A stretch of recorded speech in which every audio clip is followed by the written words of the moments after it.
Hello, की हाल चाल सब ठीक बा। आइए क्वेश्चन को समझते हैं। असर्शन रीजन टाइप क्वेश्चन ही है और ये ना हमारा 10 नंबर क्वेश्चन है। क्वेश्चन क्या कह रहा है भाई?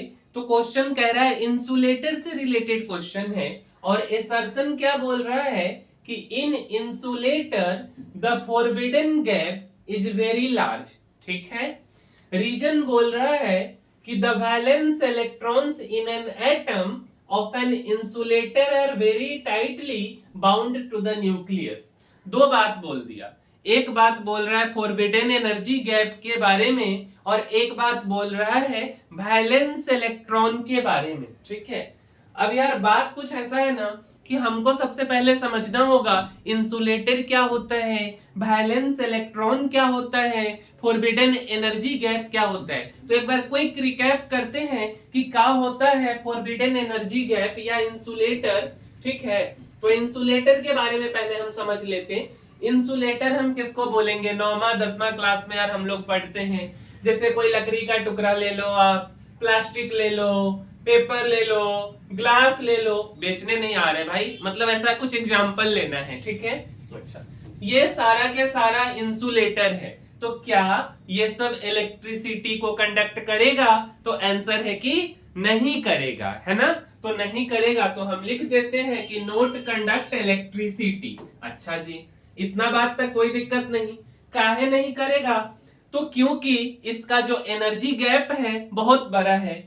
तो due to large energy gap, और एनर्जी गैप मतलब हम बोलते हैं फॉरबिडन एनर्जी गैप, उसी का नाम है। किसके बीच में? तो वैलेंस बैंड और कंडक्शन बैंड के बीच में। कोई पूछता है कि एनर्जी गैप कितना है? तो एनर्जी गैप इंसुलेटर के केस में 5 इलेक्ट्रॉन वोल्ट से 10 इलेक्ट्रॉन वोल्ट तक होता है। डेल्टा ई या ईजी लिखा होता, हम इसको एनर्जी गैप समझते हैं।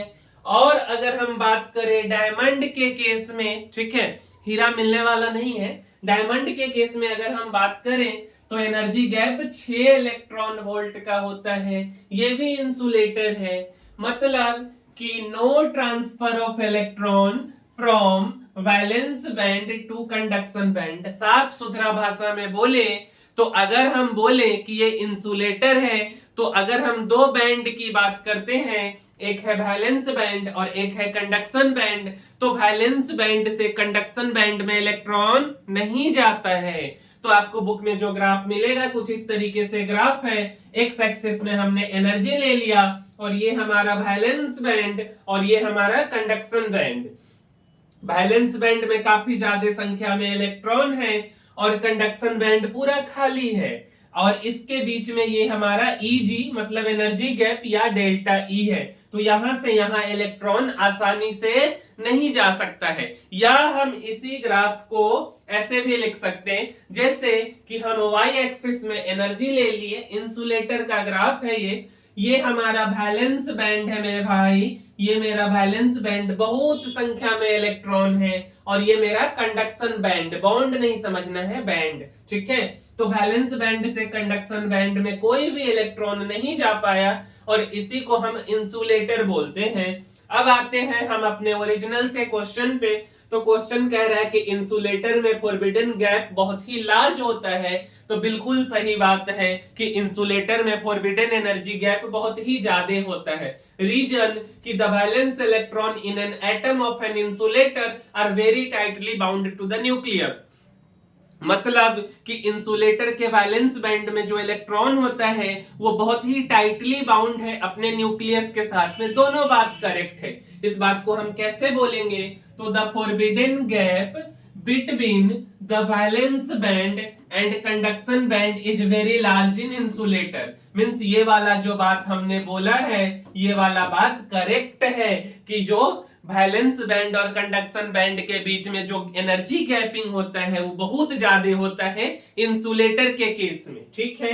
अच्छा, आगे हम क्या बोल रहे हैं कि and valence electron of an insulator are very tightly bound to the nucleus. मतलब कि जो वैलेंस इलेक्ट्रॉन होता है वो बहुत ही टाइटली बाउंड है न्यूक्लियस से इंसुलेटर के केस में। मतलब क्या हो गया कि हमारा असर्शन भी सही है, रीजन भी सही है, और जो रीजन है वो करेक्ट एक्सप्लेनेशन है असर्शन का। और ऐसा कौन सा ऑप्शन होता है कि both assertion and reason are correct and reason is the correct explanation of assertion, that means कि ऑप्शन ए। ठीक है, तो आपको कौन सा करेक्ट करना है?